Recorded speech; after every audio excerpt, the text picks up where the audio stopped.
Let's refine it further. Let's refine it further. We'll make it mad, we lead the way. In the reptile world, we're here to stay.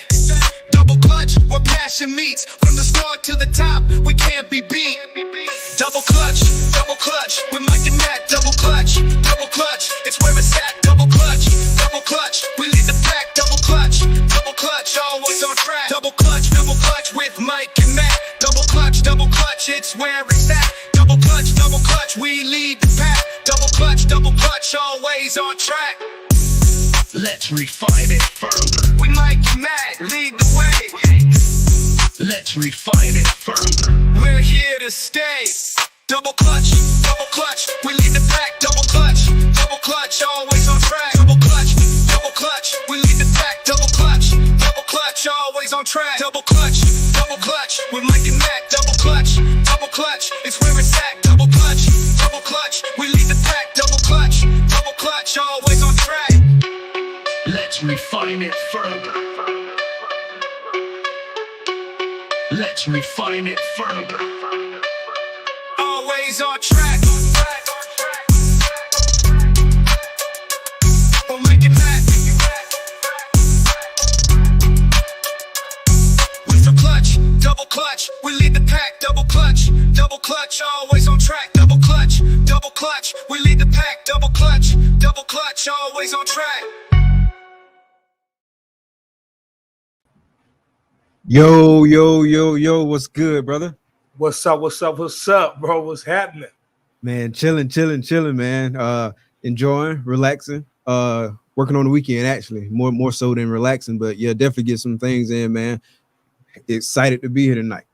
Man, yeah, man. I'm excited, bro. So like I said, I just got back into town, man. So I'm the reptile room is a little funky because everybody done went to the bathroom while I was gone, but you know how it is, man. But it's good though. It's good. Yeah, man. It's crazy when you go out of town, like just for a few days. That's how it was when we got back to Daytona, man. We had a ton of stuff to do.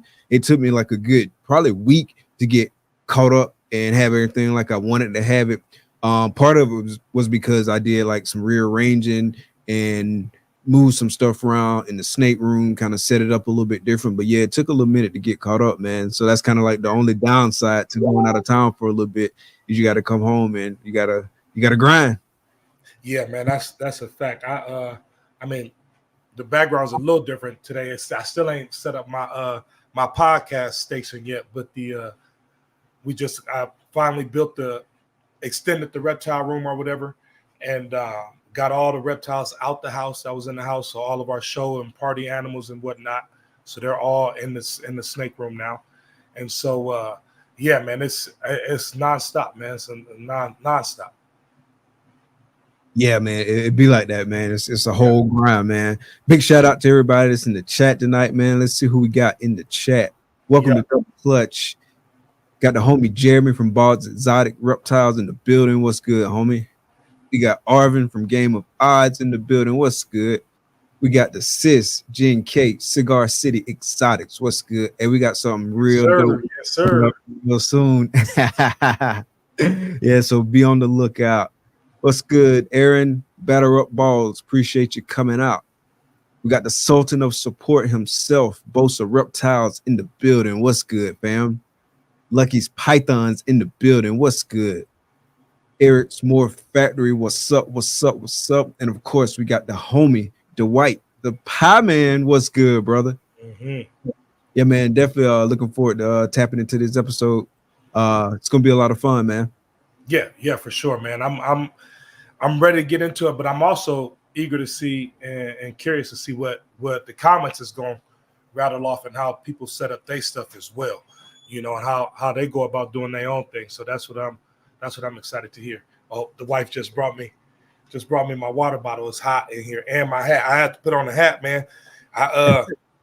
I've been out of town for 3-4 days, and I forgot my razor at home, and I'm like, man, I can't be on here with no head that's half shaved and half not. It's only shaved at the parts that don't grow no more. You know what I'm saying? yeah, man. Big shots out to the wifeys for always holding us down, man. We couldn't do it without them. That's a fact. Yes, sir, man. Yeah. But yeah, man. As the thumbnail said, we're gonna be talking about project maximizations, kind of talking about our thought processes in terms of like how to best work your projects, man, and kind of like what we think through when we get in it.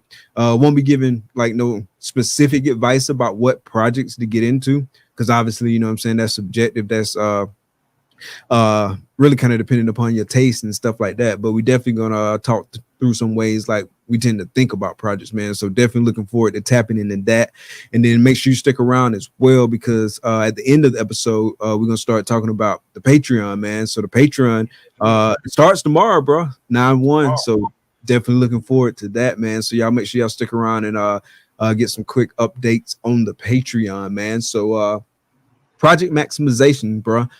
You want to go and start us out? Yeah, man. I'll start us out, and I guess I'll just start out with I'll get your thoughts on it first. So I'll ask you the question first. When you're thinking about a project, right, and you're about to go into a project, are you, and curious to see what everybody else say, are you leading off with a male, or are you leading off with trying to get females in that project? And if so, why? How are you working it? I would say 9 times out of 10, I'm looking to go with females for the project, right? Because I'm wanting to build the project. Big shout out to Justin, but he kind of gave me like this metaphor, but like the way I think about it is like females are kind of like the ship of the project, right? And it's the males that's kind of like the rudders, right? And so they're gonna kind of steer your ship and kind of turn it in the way that it wants to go. But you got to have like that solid foundation. So me personally, I would prefer to start off with females, like get some really solid females to kind of get my foot into that project and really kind of start building that base. And then plus with females taking longer to get up the size to be ready to breed. Like I say, 9 times out of 10, I would much rather start with females, get those females up, grow those females up, get some good size on them, and then start thinking about like the male that I want to insert into that project, you know what I'm saying? So I can start working on that project and steering it in the way that I want to go. Right. And not, I mean, for me, I think it depends on where I'm at in my breeding, like, or in my, I would say, career as a breeder. Because I do feel like when you first come in, it is the females that you got to have females. You can't breed nothing without the females. So you definitely got to go females, because I know when I came in, I went clown heavy females, you know, with codoms and all that kind of stuff and whatever. If there was a lot of codoms and there was het clown, because I knew I was about to get a clown male or whatever I was going to do to put to them. Now, though, I would say now that I'm at year 4 and I have the females in, if I'm looking to start another project, I kind of go the way of getting a dope male. Like how I jumped into the paint project was I got a bunch of females that are non-paint, right? So I got a bunch of clown females, Pied, DG, Hypo. And so I just grabbed a paint male because I knew I was going to run him to a bunch of other recessives. So I just grabbed that and started the project that way. I did end up grabbing 1 or 2. I think I grabbed 2 het paint female. Yeah, I think I have 2 het paint females that should go for me next year. But as far as diving into that project, now that I already got a stable base of females, I just went on and spent some money on a male and just ran them to whatever I could. Yeah, that's a smart way to do it. I like how you hopped in that project, and so you had that male going to like several females, and so now you're starting to get clutches from that, and so you kind of building the base for that project in like a double recessive type thing. And I think you're working some triples and probably some quads too. Yeah, man, with that male. yeah. And I mean, and that's where I guess now it kind of starts over to where it does go back though to what you just said as far as having those females first, right? Because even though I did get the male, now that I'm producing some babies from my stuff, I'm holding back all the females. You know what I'm saying? Yeah. So you gotta have that female stock. So it's, you know what I'm saying, it does work both. I mean, if there's anybody on here that's like new breeders or, you know what I'm saying, thinking about getting into the breeding game, I definitely pick females first. And then once I'm established in, you know, a wild male, it definitely, like you said, it's that rudder to wherever it is now you want to change that direction to. you know, Yeah, and absolutely. that paint male just, you know, shifted the rudder this way for my collection, and now I can run some projects that way with it.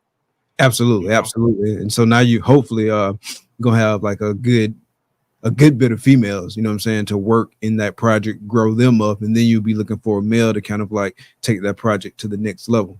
Right, yeah. And speaking of that, that's that leading into that next part is like how right now the issue I'm having is so I do got that male running to a bunch of females. So I got some paint head clowns, paint head hypo females, hopefully or with codoms in there. Now we'll hopefully have some quad head paint hypo DG clown stuff. Where do you, as far as your projects go, determine what's your holdback ratio on what it is that you're doing? You know what I'm saying? How many females do you feel like you should have in a project, and how many are you, if you're making them yourself, how many are you going to hold back? Unless you're buying them, then how many are you going to start buying to start that project off? Yeah, I don't know if I got a holdback ratio per Yeah, se, because it's really dependent on a bunch of factors. One being the odds, right? So what do I right, hit? You know what I'm saying, from that parent?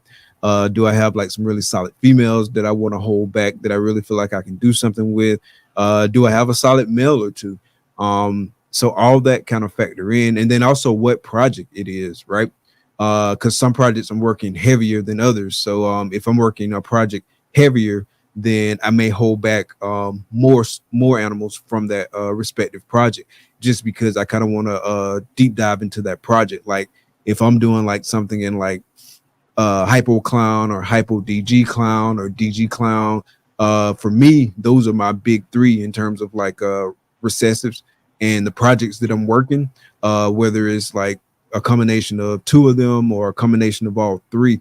In those projects, I would tend to hold back like a lot more. You know what I mean? Whereas if it's something I'm not working it quite as heavy, I would probably hold back a lot less, or not, maybe not even a lot less, but just less. You know what I mean? It just really kind right, of depends on what I want to do with that project, and then also what I hit. Right?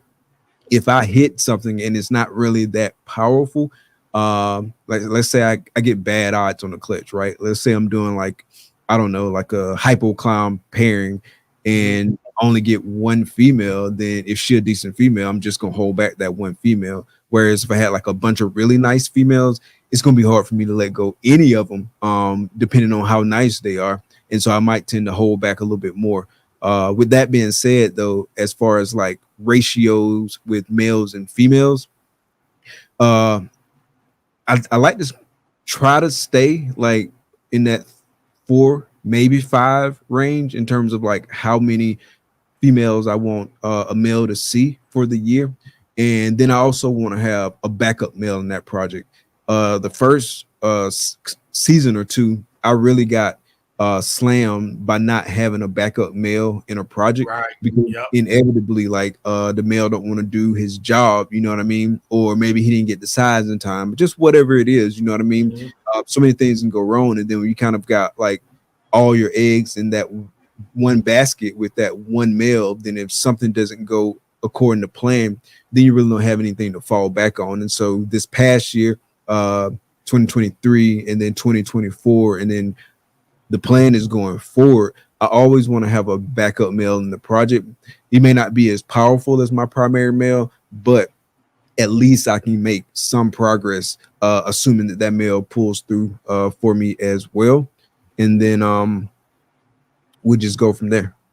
yeah, yeah. I definitely work mine very similar as far as I try to hold back, depending on how invested I am in that project. Well, I'm invested in every project that I'm in, but I try to hold back as many girls as I can, only because from experience. Like, yeah, I feel like the answer for a lot of these is going, you know, and a lot of stuff is your experience and how that shapes you. Because you know, like you said, if you only have one, and that dude and that male don't work for you, then you're gonna be pretty screwed. Like I had the one stranger clown female, and it just didn't work out for me in that. And so now 2 years now, and I haven't produced a stranger when I wanted to, you know what I'm saying, previously before. So now with me, it's like even those Cypress double head hypo paints that I produced the 1.3 and I want to sell one, and I really do, but I really don't at the same time, because I'm like,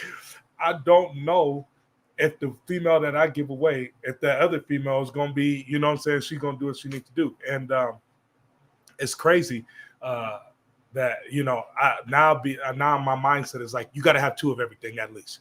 You got to have, especially when it comes to the females, you got to have two of them if you want to be, you know, really built that project. And it's kind of like I was telling y'all in the group earlier with the for those of y'all, I'm just telling you guys what the pairing was. So the pairing was a paint male to a hypo clown het desert ghost female. And so what I was telling the group earlier was that I'm probably going to either, if you know, fingers crossed, if they're all females, then I'm going to hold back all of those females, because I know I got 6 eggs with good veins in there. But if not, then I'll probably redo the pairing, because I feel like in a project like that where you're talking quads, in order to build a great quad project, you need at least 5, 6, 7 females that's quad het if you ever want a chance at really hitting that visual, you know, if that's truly the goal. Because I don't think you can, once you get in some of these projects, you need the numbers of females to be able to try to hit those things. You know what I mean? Absolutely, man. It's a numbers game at the end of the day, right? And so you gotta play the numbers, because, man, if it's a way I can miss it, I'm gonna miss it. And you know what I'm saying? So I definitely need to have as many shots as possible. And so that's why with some of those coveted projects, like I'm super hesitant about letting girls go. Like I might even keep like twin girls, not necessarily like literal twins, but some girls that have like the exact same morph, you know what I'm saying? Yeah. Oh, yeah. Because I want to have some backup in their project. And I've seen it too, right? I've got girls, held them back, they're clutch mates, born at the same time, all that good stuff. But when you look at a size comparison, one is significantly larger than the other one. You know what I'm saying? And so each animal going to be different. And so it's so many factors that go into it. And so you kind of got to hedge your bets by playing the numbers. Now, kind of the downside to that, at least to an extent, is that starts to like swell up the numbers in your collection, right? And so then that leads to needing more space, needing more racks, needing more feed, needing more supplies, and all that kind of stuff. And so that's why what I'm learning, and I'm trying to be a lot better at this, that's why focusing on specific projects is so beneficial. That way you can kind of go hard in the paint in those projects you're working, make some progress in them, you know what I'm saying? Going hard in the paint in those, then hopefully you're gonna make some progress, and you can start kind of putting feather in your cap for making some ground in that respective project or in those respective projects, you know what I'm saying? And then kind of like use those animals to like leverage your way into other projects. I'd rather be stronger and more focused in like a subset of projects than just be spread thin, you know what I'm saying? And so thin to where I'm not making any progress in any project. I just had a I want to say it was like an hour-long conversation the other day while I was at work with KG from Bomb Projects. He hit me up. Shout out to them. Yeah, shout out. But we was talking about some stuff, and we was talking about projects and stuff, and he was like, "Yeah, man, we was just talking about watching people stake their name on a project basically, and then turn around and flip that whole project and get up out of that project, and then they never really even, you know what I'm saying, do nothing in that project, you know what I'm saying? And it was just a complete, honestly, you just waste your time, because we see it's very important that we, like you said, learn to focus on what it is that you're doing. Otherwise, man, there's so many genes out there, there's so many different projects. Like I was thinking the other day, like I was like, okay, shoot, I got this super gravel male now, and I can have a super gravel project. Like that's complete. That don't have nothing to do with none of the other 10 projects I got going on. You know what I'm saying? So you could get lost in trying to do all these different projects, man, for sure. And like you said, the numbers. And that was the other thing we talked about, because you always never gonna have enough space. Like you never are gonna have enough space. Like no, you know. And so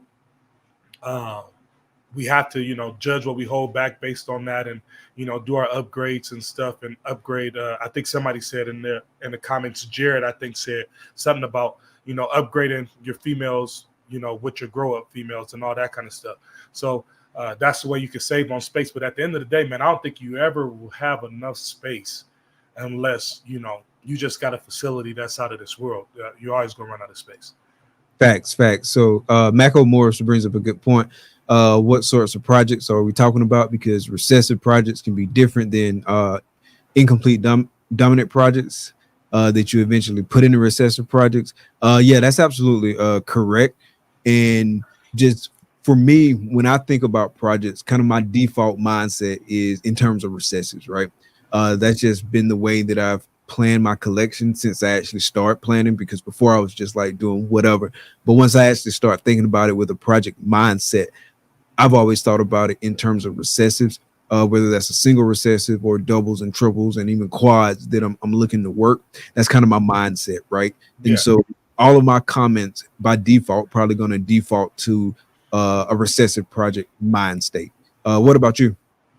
I mean, yes and no, because I feel like, honestly, I feel like a project where you talk about recessives or co-dominant project, it's the same thing to me in the way that I try to use, and I know you do, because we talk about it in our group, but we try to use our co-dominants as a recessives anyway, like recessives. Oh yeah, yeah. For the elite stuff. Yeah, for the elite stuff, for the supers, so every gene that I try to work with, now every one of the co-doms is not going to have a super form that I work with, but I try to work with the ones that have a super, like GHI and like what else? What's another one that I really like?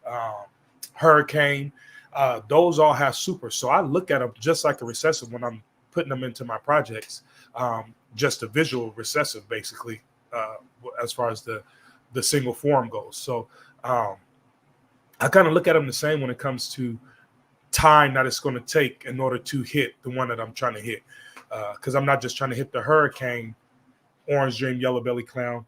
So I'm trying to hit the super Hurricane Orange Dream, super Orange Dream Yellow Belly Clown, or super Asphalt. You know what I'm saying? So, yeah. So I'm trying to hit all of. So I kind of look at them the same. Or when I'm thinking about my projects, I kind of think of them all on the same playing field. But like you said, that base though, that first thought is Hypo DG Clown, and Paint, and then how can I put all those super forms into those 4 recessive forms? Yeah, absolutely, man. Like when you're thinking in terms of like supers or act like supers, it's definitely really the same thought process. It's the same map. It's just the het version. I mean, technically it is het, but the het version you can see it. You know what I mean? Yeah. And so definitely when I'm thinking in terms of supers and ALS type stuff, then it's definitely the same mindset as the recessive projects. I don't know if he was specifically talking about like supers and ALS, or if he was just talking about like you put and I'm just making this up, you put a GHI to a normal and you get some GHIs and some normals. I don't know exactly how he was thinking about it, but definitely for sure in terms of supers and ALS stuff, it's the same thought process. And I think it's fun too to think about it that way, because like, for example, spot nose complex, that's my favorite complex, right? And so like, chocolate spot nose, like cypress spot nose, like all those different ones that you can pair up, like it's kind of cool thinking about how you're going to work those into your traditional, your recessives, you know what I mean? And you just have to think through it a little bit more, particularly with that complex too, because it's like certain ones you can pair, and so you kind of got to be strategic. But if you hit that, like let's say you hit a cypress spot nose hypo clown, mathematically that's a triple, right? And that's how I look at it. And so that's how I look at those. And so you're gonna get a lot of bang for your buck when thinking about those that way. So I definitely encourage everybody to think about it that way, because it just makes sense, and mathematically it's the same thing. So in terms of like getting into new projects, I say oftentimes I'm not trying to get into no new projects. When I say that, I do mean like recessives. But what are your thoughts on how to get into new projects? And the reason I reason I clarified and said I meant recessives is because there are some incomplete dominant genes that I am still trying to get into. And so when I say I'm not getting to no new projects, I mean no new recessives. But what are your thoughts about like how to get into a new project in terms of like timing? What's the best time to get into a new project in your opinion? Oh man. I don't know if there is a right time, but there's definitely a wrong time. I feel like sometimes uh, I feel like the wrong time is because I mean there's always right times, you know what I'm saying? Like if you get in there, like I love is Cosmos, is that one a recessive or is that Codons? So Cosmos is a codon, but Yeah, tornado Tornadoes is a recessive. yeah. Okay, so Cosmos, that's the one. And I think he just posted up some Cosmos clowns today on Instagram that I saw, and I'm like drooling over them. But Cosmos is one of those ones that I really want to get into. But right now, it's not the right time for me, just strictly off of budget and off of there's still some things that I want to make before I add that to it. You know what I'm saying? So I think the right time is really going to be based on where you are in your project and what you know personally what it is that you want to see done in that project. I think the wrong time to top into any project is after the wave has started, and you know, and you see everybody is popping them out, and you know, by time, especially if you get a female. Now, if you get a male, that might help you out and get you in there faster. But at the end of the day, um, who was it? I think somebody who was it? Jason Amos. Oh, because somebody posted into Morph Market yesterday. Have you ever been burned on a project or whatever? And everybody was talking about desert and all this kind of stuff. And somebody said something about banana. And I think he was I believe he was one of like the first cats to get into the banana stuff. And he was like, dude, I paid $50,000 for my first banana, and I'm still making money on that banana right now to this on the banana gene right now to this day. You know what I'm saying? So, man, if you can afford to get into it at the highest point of it, then you know get into it. And if you can't, then I like to wait till a gene is like I say around that 3,000 range for me to just go into it. But what about you? How you feel about it? Yeah, it's definitely some advantage in getting into it like at the beginning because you can kind of like beat the crowd. But if you're coming in at the same time when a whole bunch of people coming in, especially if it's like a codom, you run the risk of that project price tanking before you can reproduce it, right? Maybe if you can get a male, you know what I'm saying, you can get that male up to size at a better rate or quicker and whatnot. But you definitely run the risk when you kind of buy into a project at its hype, when it's like the flavor of the day or whatever. You pay for it at that high ticket price. Everybody else getting into it at that high ticket price, and then in a year, 2 years, everybody producing, and now supply way up. You know what I'm saying? And so now that's going to drop their price. Can you still make money? Yeah, you can still make money on it, For sure. but the timing probably could have been a little bit better.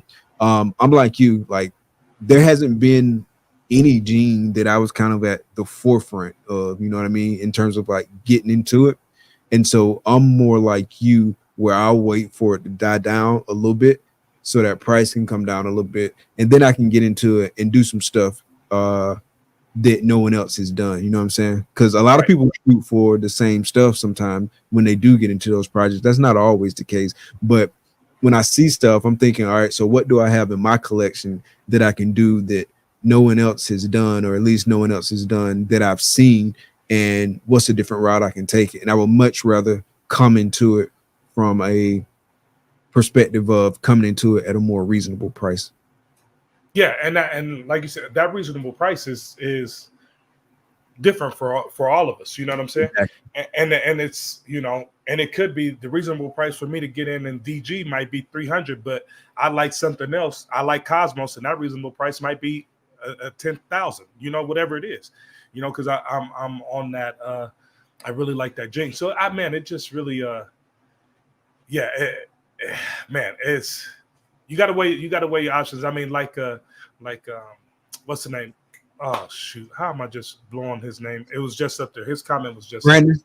Brandon's comment. Yeah, there's a lot of new stuff out there, man. And you gotta watch some of that new stuff, especially when you're a new breeder coming in, that it ain't something else that's already out there. You Yeah, mess around. that Yeah, happens a lot, man. I think because I saw that post that you was talking about, I think somebody brought that up too.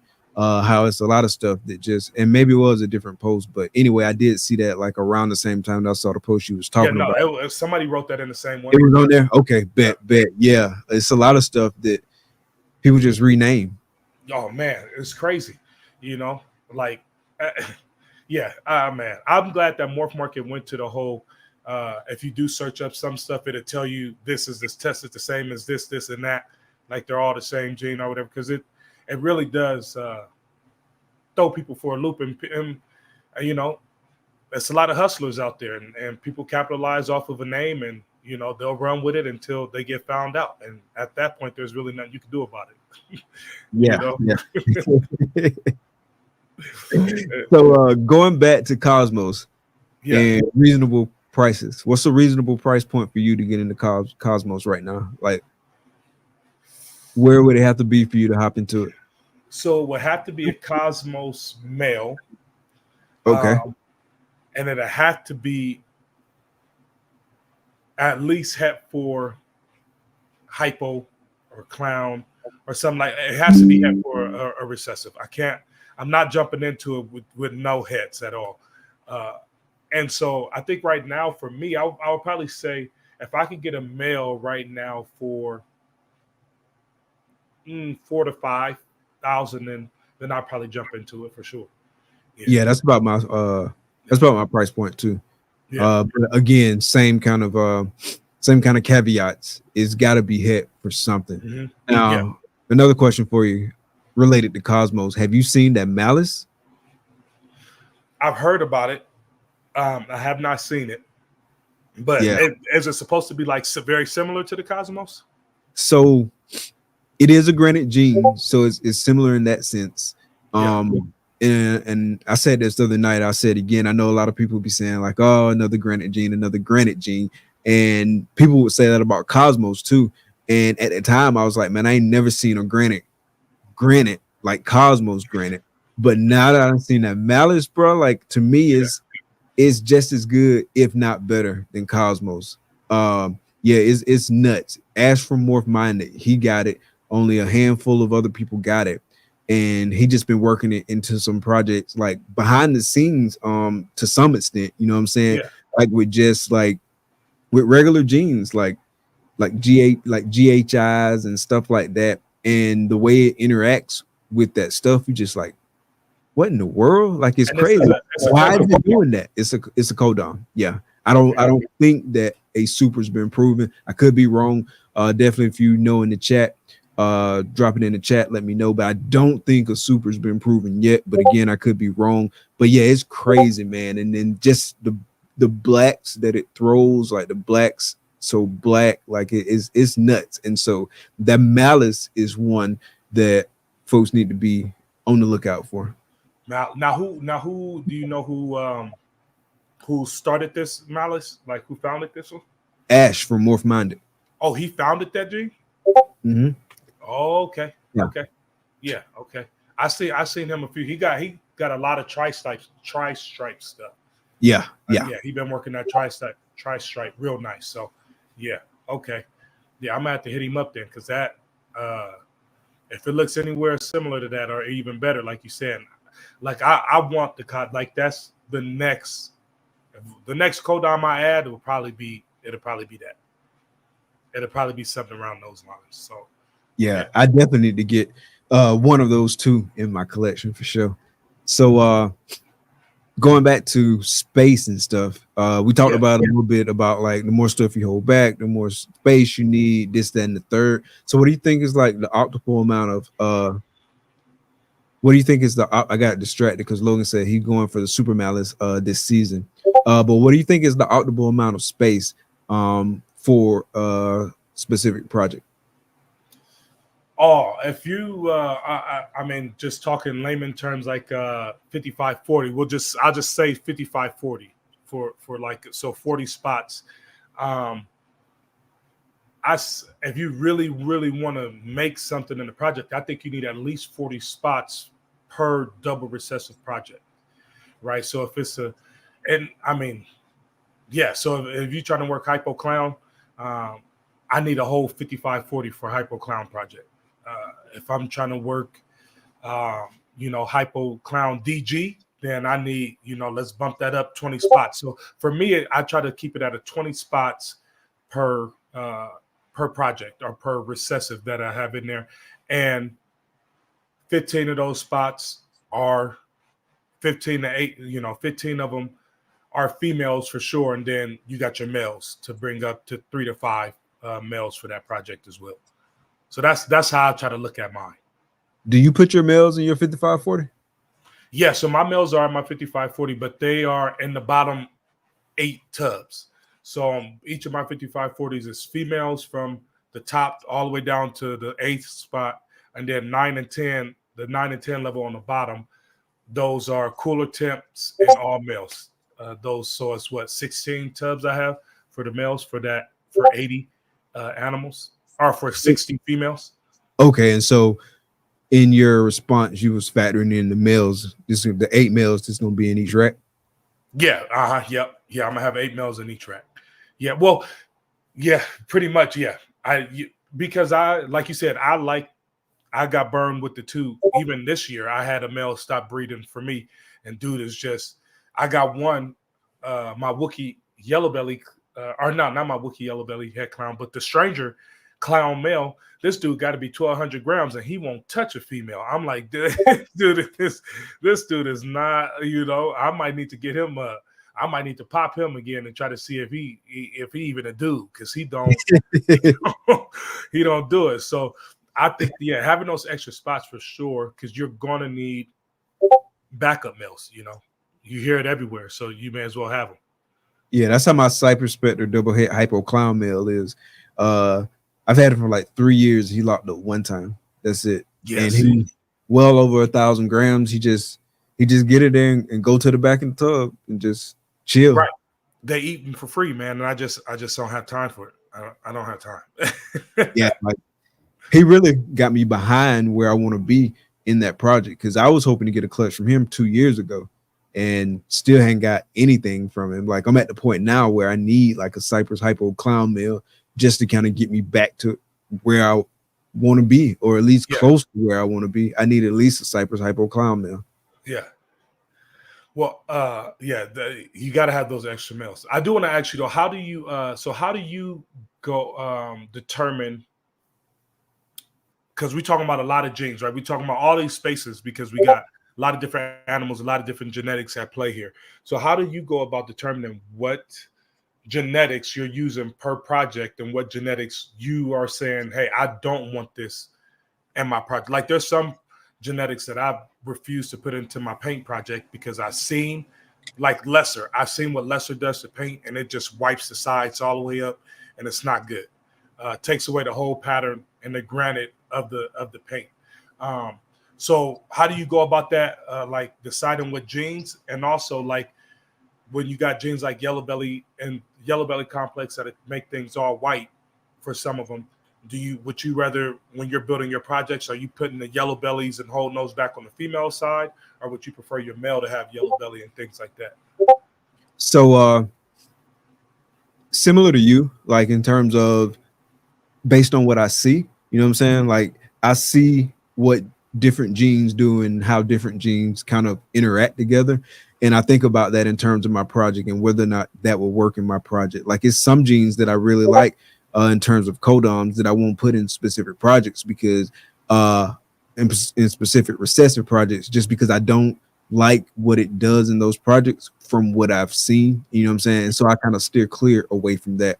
But I'm always looking at stuff, whether it's on IG, whether it's on Facebook, whether it's on Morph Market, whether it's on YouTube. I'm always looking at stuff, or whether like I see it in person, just all that kind of stuff. I'm always looking at stuff to see like how the genes interact together, like what does these combos do this, that, and the third. You know what I'm saying? And so I Right. think about those respective genes in terms of what's in my collection. And so I constantly update this list, and I talked about it a little bit on Thursday night too.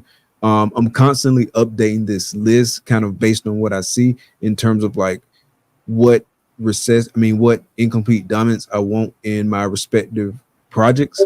And so I'm constantly updating that list. I'm constantly updating like goal animals, so to speak. Like I'm usually not striking them off. I'm usually add more to it, to Yeah. be honest. But like part of like kind of that unofficial analysis or whatever you want to call it, that's kind of how I guide my breeding season. You know what I'm saying? And so it's like that stuff that I want to see, that stuff that I want to make, these respective genes that I want in these respective projects, bumping that up against what I got in terms of what's in my collection and what's ready to go for that year and what I want to shoot for and what I want to focus on more like this year. Like I'm more focused on, instead of like hitting as much visual stuff, I'm really kind of focusing more so on getting some good building blocks into specific projects and just trying to like take it up in terms of like what I got in the respective projects. But it's more of an art than a science, and I'm sure to change over the years, but it's really kind of like all those different things that kind of factor into like what I want to do, how I draw up my breeding plan for the year. Yeah. Yeah. I say like mine, I try to, like my projects have been built like when it comes to like eliminating genes, like I've eliminated lesser, like I will never bring lesser into my collection. I will never bring another Bell gene, like Mystic or Phantom into my collection because I already have Mojave and I got to send in this girl shed test, but I believe she's a Super Russo. But Yeah. those are the two that I already have in that complex, and I don't like to take chances on hit. I'm not trying to hit a Blue Eye Lucy when I got crazy genetics going in there. Like you know what I'm saying? Absolutely. I want to hit what I want to hit. So when it comes to planning my projects, I have now those are the only two Bell complex and Bell complex genes that I will bring into my collection for my projects. And when it comes to things like yellow belly, like my goal and vision in the beginning was to have to just get out of yellow belly, period. Like I was trying to move all my yellow belly stuff and get out of it, and then just get the asphalt and gravel stuff. But then I started seeing like yellow belly clowns versus gravel clowns and asphalt clowns, and they don't hold a candle to like yellow belly's expression is just far greater than the other two, in my opinion. You know, it's just a far greater expression of the gene. So what I've done though with yellow belly is I only have yellow belly on the female side. Like that's the only way that yellow belly can be in my collection if it's on the female side. And then I will, like right now, I'm finally working gravel into my collection because I got the super gravel male, breeder male. And those ones I'll be able to hold back on either side because it's gravel. But the yellow belly, as far as building my projects go, I limit it to only the female side. So I don't care how good the male is. If he come out the egg, it's got to go up on morph market because I have too many females with yellow belly in them already. You know what I'm saying? Yeah, I'm not as disciplined in the yellow belly complex, particularly with yellow belly. Specifically, I'm not as disciplined with like keeping it on the male or female side. I got it on both, and I just try to work around it. I am that way with the Bell complex stuff. I'm working Mojave and Russo. Those are the two Bell genes that I got, but I won't hold a male back that has a Bell gene in it because I got Bell genes in my females, and so I just don't hold it back. The yellow belly, I'm not as disciplined in it because yellow belly goes so well in like so many of my projects, and I could always use that male for something. But I do have to plan around it sometimes. Like I'll be thinking, like, for example, I got this one male, he's got yellow belly. I was like, oh, this would be a dope parent. No, I can't do it because she got yellow belly too. And so it do hold you back in that regard. But admittedly, I just hadn't been as disciplined in keeping yellow belly on my male or female side. I got it both. Probably I got a lot of it too. Not too much to where I can't work around it, but I got a good bit of yellow belly in a lot of my stuff. But I also got gravel. I also got asphalt. I got Spectre, but I might as well not have Spectre because that male don't breed. Right. And it really just, man, it's a preference on how it is that you want to build your projects. Because I mean, I swear every other Canova video that comes out, he got Ivories in there that he got to test. You know what I'm saying? So some guys are cool. I mean, I got an Ivory head clown girl, and she's a beautiful white snake. But I'm not trying to look at a bunch of white snakes. No, I want, I just can't. I just can't. Just for my own purposes. I'm sure as breeders, I mean, you make some Ivories and they're gene packed. I mean, who cares? I'm sure they're making some killer animals because everything is better with yellow belly, in my opinion. But yeah, I would like to see the visual and not an all white snake. Yeah, I feel you on that. I got one Ivory in the collection right now, and I'm gonna put him to some girls next year.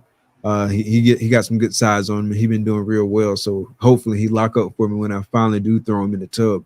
But he is potentially gene packed, or he potentially. That's okay. I remember that male you got. Yeah. He got spot nose or he's clown, ain't he?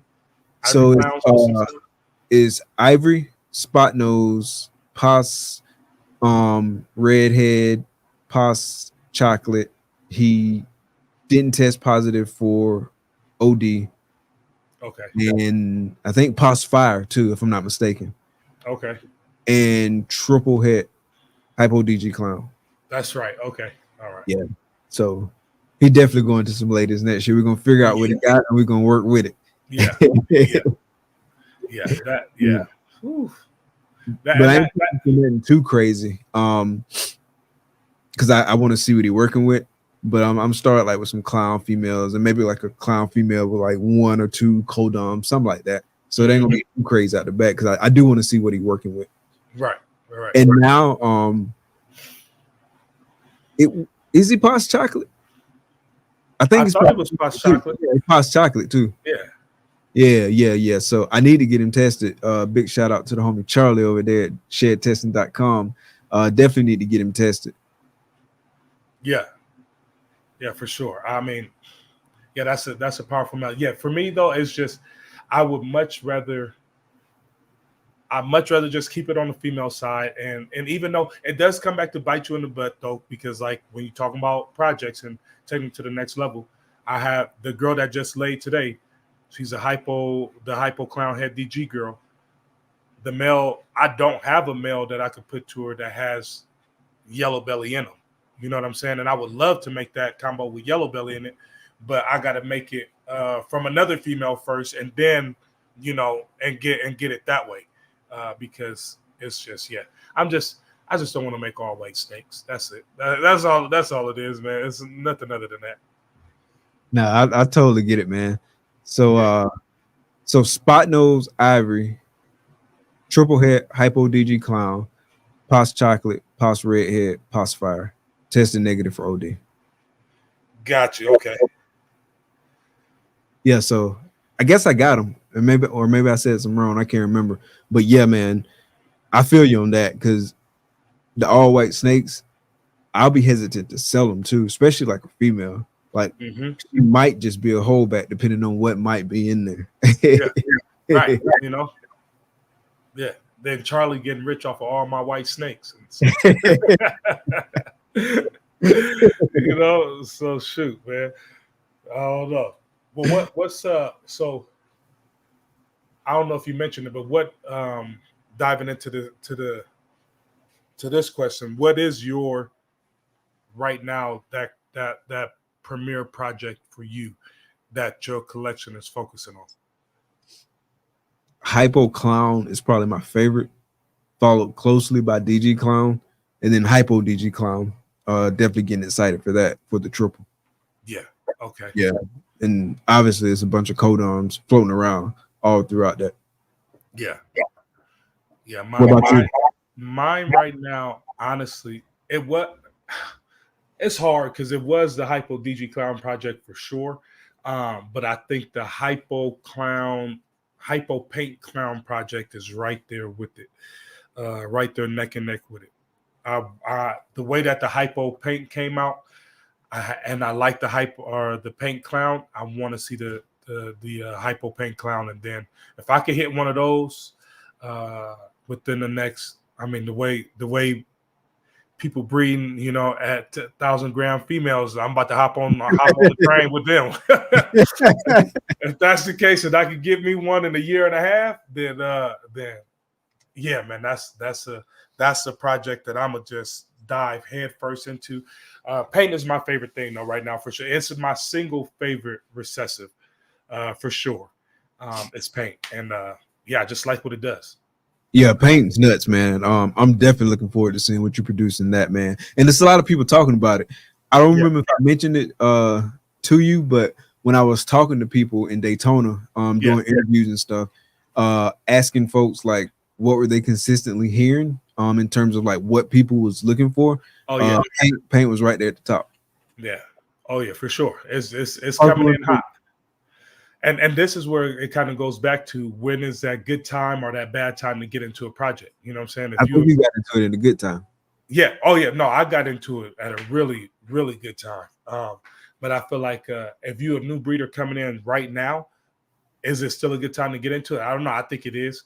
I don't think the price point is astronomical at all to get into it. You could definitely get a male right now for under 1,000 and go ahead and run that male. If you have the females, go ahead and run that male into your stuff. So it's definitely a good project. I think that's on the up as more and more combos start coming out with it. I think that it's going to be something nice to work with, something to add to your Hypo DG Clown or you know what I'm saying. I'm not really a fan of it in pied. I would love to see it in the color morphs. Like I want to see it in the monarchs and the ultra males. I want to see it in those. So yeah, man, it's got a lot of flavors to it that haven't been added yet, and so only time will tell. Yeah, definitely a lot of legs on that project, man. Like I said, I'm really looking forward to seeing what you produce. I don't know, maybe one day in the future I might jump in on it. When I jump in, I want to be on like a double. Yeah. Right, I need at least a visual hat. You know what I'm saying? At least, yeah. I gotta get in. I gotta skip the line a little bit. Right. Oh yeah. Yeah, so I think, unless you got any other thing, I think that wraps it up for this segment of the show. Unless you got something else. No, man. Yeah, I just like we've been saying, man. It's we broke down a lot of stuff tonight on how to get into projects or when's the right time or the value of coming into a project. I really think, like I said, it all really boils down to what you like with that project. Remember, I think like I said, Jared said, upgrade your females as you have them. That way you can help out your space situation. But also, like I said, stay in a project. Like stay in that project.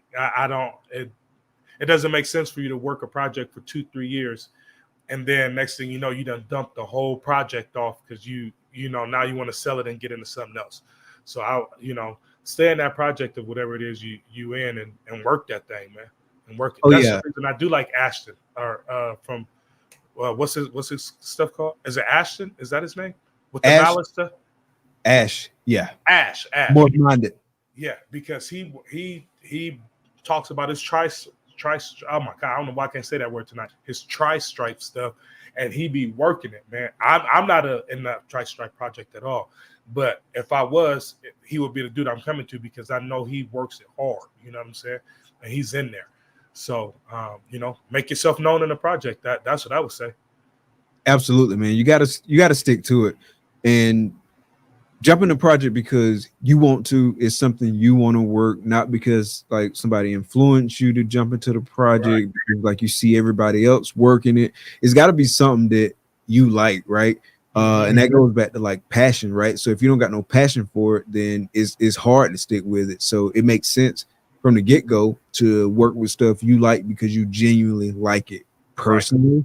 because it's a lot more fun cleaning tubs when you open the tub and you got this nice thing that you like working with, you like the potential for where you can go with that project, this, that, and the third. It's a lot more fun that way and a lot more rewarding. So it's definitely going to take having passion for it and just working with what you want to work with.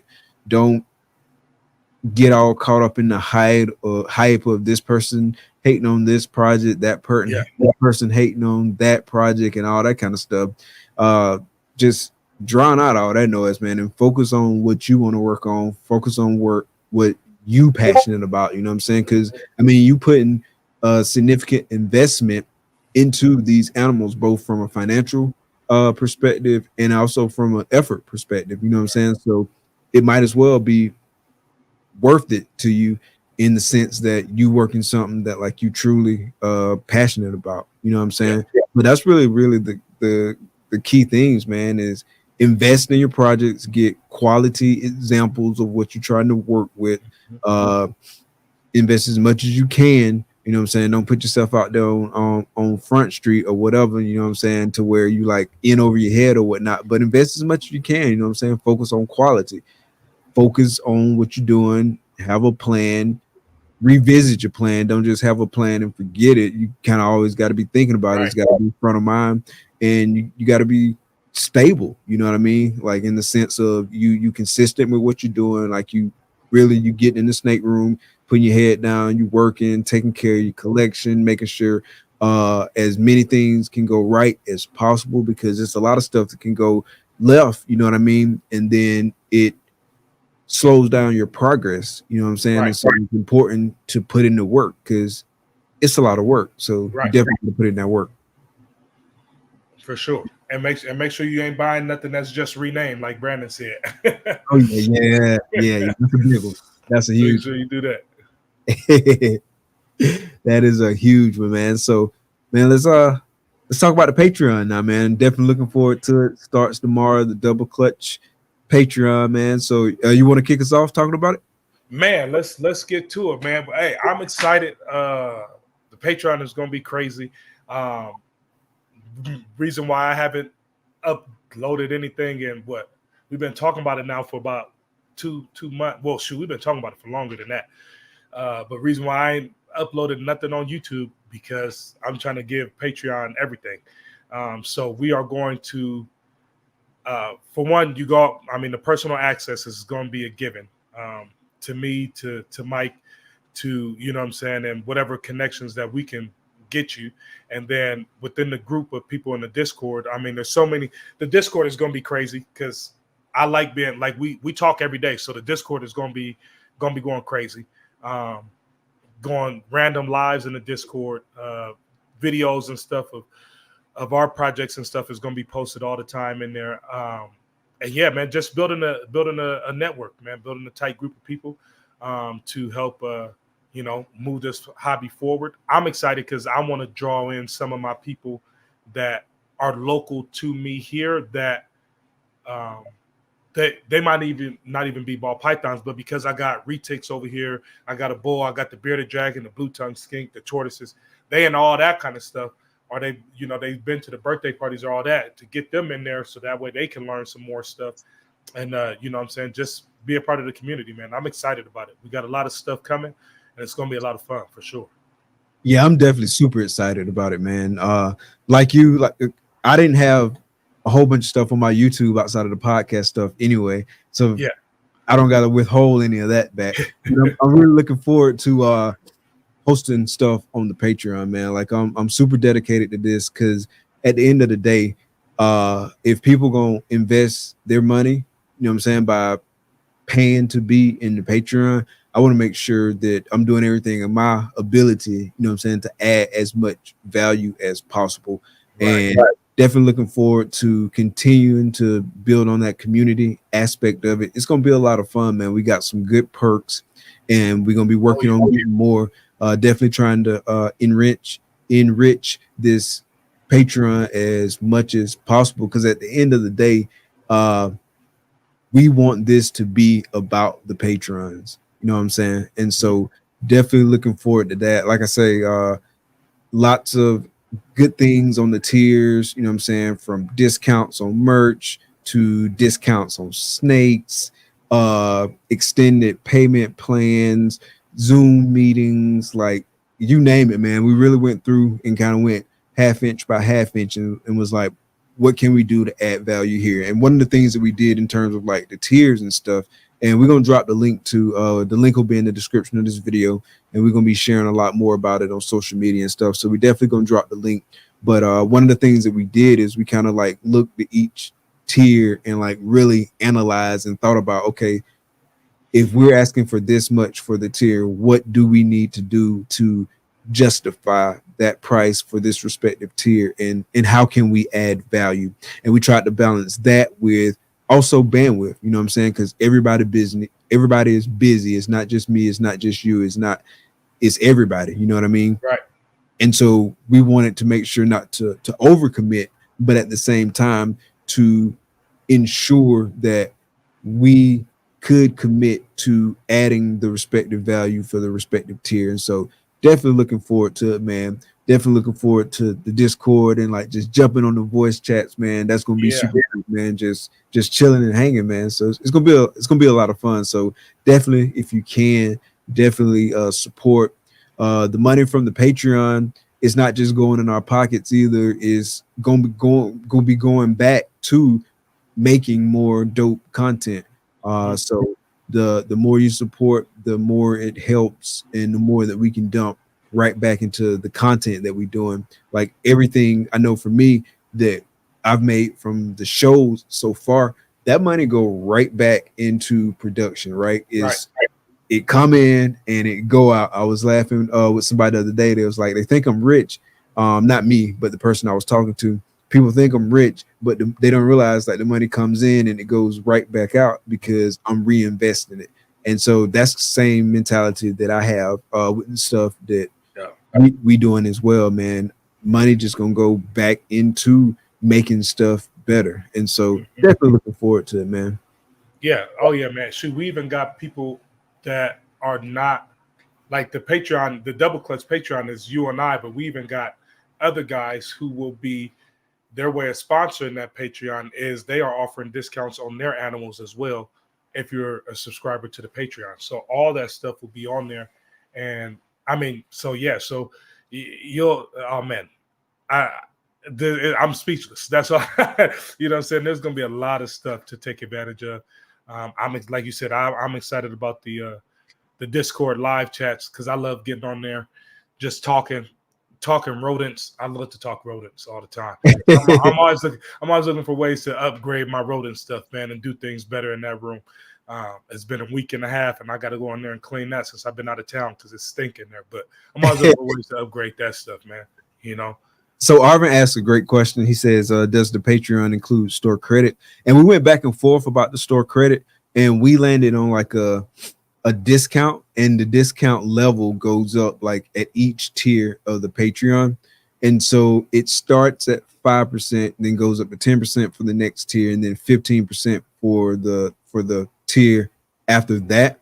And we ran some of the numbers and stuff like that, and we was like, it makes more sense for us to give a standing discount to people because it's going to be more beneficial from a monetary standpoint, most likely, depending on like when you make your purchase. It's going to be more beneficial up front from a monetary standpoint if we just give you the discount like right off the bat. And so we went with the discount. And like I say, man, it's discounts at different rates at the respective tier levels, right? Mm-hmm. Yeah, otherwise you'd be sitting there for 2 years before you can use those funds to be able to, you know. And I've lost funds on a few Patreons that have it like that, to where your funds are kept in there for you to be able to use them on a purchase of a snake. And there's been about 3 of them that I've gotten out of over the past 2 years that I never even got to use those funds. So, you know, you live and you learn, though. Yeah, and it work out different. It's really kind of circumstance dependent, depending on the timing, depending on what tier you're in, depending on this, that, and the third. But we opted to go with just the standing discounts. And then also to Matt's point, we got other people too that's essentially sponsoring the Patreon who's also offering discounts on their animals as well. And so that's another perk. Mm-hmm. But yeah, man, definitely looking forward to the Patreon. There's some other stuff too that we hadn't mentioned as far as the Patreon, but we are going to drop the link. We're going to start circulating the link. Take a look at it. Let us know what you think. Reach out, ask questions. Oh yeah, we didn't mention the meetups at shows and the dinners at shows. Yeah, like all that. The dedicated chats. We're gonna start a exercise accountability group at specific tiers. It's a lot of stuff. Free shipping on animals. I'm just looking through monthly Zoom calls. So we didn't name the tiers. So we got 4 weekly Zoom call, right? Because once for so bi-weekly Zoom call, 2 Zoom calls for the higher tier, and then 1 for the tier right under that. So it'll be 2 Zoom calls a week. One will have just like a smaller attendance because it's designated for that higher tier. And the way we're gonna do the Zoom calls is we're gonna work with everybody to come up with like a specific topic to talk about, and we're just gonna deep dive on that respective topic for each of the Zoom calls. But the tiers are because the initials for Double Clutch are DC. We ended up going with DC themed tiers, like DC Comics. And so like the first tier, that's the Joker. The second tier, that's the Flash. The third tier is the Wonder Woman tier. And then finally, the 4th tier, the highest tier, is the Superman tier. So that's where we was going with that. So that's where we're at with the tiers. I'm trying to log on there myself, and I can't get in there. So I was trying to look at the tiers myself. There we go. Yeah, we're gonna bring some special presentations in from some subject matter experts. We got a lot going on with it, man. Like I say, discounts on merch. It's gonna be some free merch that come with it. What else am I missing? I feel like I'm missing something. Oh yeah, annual collab videos for YouTube or whatever platform you want to post it on, but assuming most folks going to want to do it on YouTube. We're doing raffles, so that's going to be cool. And the dinners will work because it's 2 of us, and so like there's some shows that I won't be at Florida every year. You know what I'm saying? But I'll definitely be at Pomona. I'll definitely be at the Anaheims, be at the Sacramento show. I'm trying to get out there to Colorado to go to Troy's show out there in Denver, and the Utah. So I know there's we all from all over. So we'll be working that stuff and and hanging out, man, and just building a community, man, for sure. Yeah, facts. I think I mentioned the extended payment plan options, and so that's like on top of like whatever our normal store policy. So if our store policy would say like, hey, 60 days is the store policy, on one tier you get a 60-day extended payment plan, so that's 120 days, and then on the next tier you get a 90-day on top of that, so that's 150 days. And so definitely trying to work with everybody in terms of payment plans. Also, it's the chance to win an exclusive dinner, or my bad, not exclusive dinner, but 2-way flight to a major reptile event. That's on the highest tier, so that's gonna be pretty cool. Looking forward to somebody getting in on that. What else? Oh yeah, preferred selection for content that's coming out under the Herp Collectors Network umbrella. So it's a bunch of stuff in there. Like I say, man, check it out. You got any questions, man? My DM's always open. Feel free to hit me up. Feel free to hit Matt up, man. We definitely want to hear from everybody. Yeah, and we want all the feedback, man. All the feedback. Yes, sir. Yes, sir, man. Anything else on that? No, I think that's it, man. I think that's all I got. Yeah, man. Definitely looking forward to that, man. So join the Double Clutch Patreon. Hey, today. Today. Join tomorrow, technically, but then every day after that. Oh, yeah, join for sure. Hey, I'm putting out a lot of stuff on there. A lot of cool stuff on there. Like I said, man, just I got some videos already stored in the catalog just because I just ain't been putting them up on YouTube. So we just gonna drop them on Patreon, and behind the scenes type stuff, the everyday life of having what I got. I think I got 12 different species of reptiles in this room. But yeah, all that kind of behind the scenes stuff, and of course all the ball python behind the scenes stuff. So for sure. Yeah, we ain't mentioned the clutch cuttings. Yeah, all that clutch cuttings, first dibs on clutches, all that kind of stuff, man. Yeah, for sure. Yeah, which is gonna be big for me because I think I posted one clutch cutting, or I did one clutch cutting. Yeah, I remember you did one. Yeah, like long time ago, and I ain't did nothing else. So like all that stuff I've been like hiding and stuff like that. Y'all gonna see it on yeah, for sure. A big shout out to the homie Bosa, man, the ultimate support. Don't join today, don't delay. Yeah, for sure, Bosa. We appreciate you, boss. Appreciate you. It was a crazy meeting them on out there in Florida too. Got to meet a lot of people I ain't never met out there, so it's cool. Facts, man. It's always a good time catching up with folks. Yeah. Cool, man. Well, I think that does it for me, bro. Yeah, that's it for me, man. I ain't got nothing else, man, other than to say, man, focus on your projects, man. Now's the time, Now's the time to focus in on what it is you're trying to do and make your name for it. Make your stake in that project. Yes, sir. Yes, sir, man. Appreciate everybody that came out tonight, man. Big shout out to all y'all who's been here in the live chat. Big shout out to the replay gang who come through and watch this later.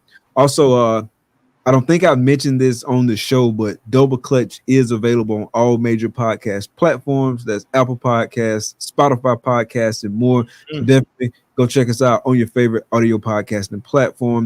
And when you're checking us out on your favorite audio podcasting platform, please be sure to follow, rate, and review. Really helps us out, man. We really appreciate the support, man. We definitely like tapping in with y'all. Sorry we missed 2 weeks ago, but we did give y'all like a dose of the Double Clutch in some format on that following Sunday, man. But going forward, man, if we are at a show going forward, what we're gonna do is pre-record it and we're gonna drop it here, man, because we're rolling out some sponsors for next episode. Yes. Episode 6, man. So we definitely not missing those episodes, even if that means we got to pre-record some, because as you know, like the shows happen on the weekend, and so we got to do a little workaround, a little magic, and we'll make it happen for y'all. But man, definitely looking forward to rolling out those sponsors. Episode 6, man. So we're gonna be dropping the episode 6 video and that subject here in the next few days, man. So definitely, man, just appreciate y'all rocking with us, man. We'll appreciate all the feedback, folks coming through, leaving comments, saying they love the content, man. We really appreciate it, man, because that's what we're doing it for at the end of the day, man. We want to entertain, we want to educate, and we want y'all to enjoy it, man. So definitely appreciate all the support, man. It means a ton. Oh yeah, for sure. It goes without saying, man. Without y'all in the comments and catching the replays, the show doesn't exist. So appreciate it. Yes, sir, man.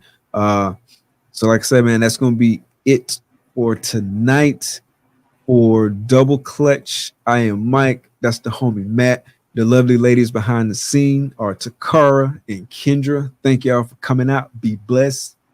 Peace. Peace out. With Mike and Mac, we lead the way. In the reptile world, we're here to stay. Double clutch where passion meets. From the start to the top, you can't be beat. Double clutch, we're Mike and Mac. Double clutch, it's where it's at. Double clutch, we lead the pack. Double clutch, always on track. With Mike and Mac, we lead the way. In the reptile world, we're here to stay. Double clutch where passion meets. From the start to the top, we can't be beat. Double clutch, we're Mike and Mac. Double clutch, it's where it's at. Double clutch, we lead the pack. Double clutch, always on track.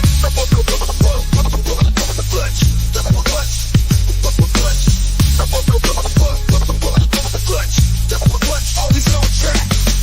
With Mike and Mac, we lead the way. In the reptile world, we're here to stay. Double Double clutch, where passion meets. From the start to the top, we can't be beat. Double clutch, with Mike and Matt. Double clutch, it's where it's at. Double clutch, we lead the pack. Double clutch, always on track. Double clutch, always on track. Always on track.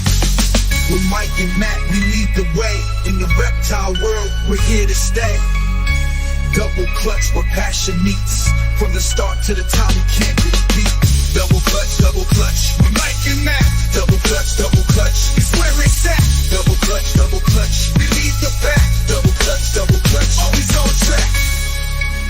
With Mike and Matt, we lead the way. In the reptile world, we're here to stay. Double clutch, where passion meets. From the start to the top, we can't be beat. Double clutch, with Mike and Matt. Double clutch, it's where it's at. Double clutch, we lead the pack. Double clutch, always on track. Double clutch, with Mike and Matt. Double clutch, it's where it's at. Double clutch, we lead the pack. Double clutch, always on track. Always on track.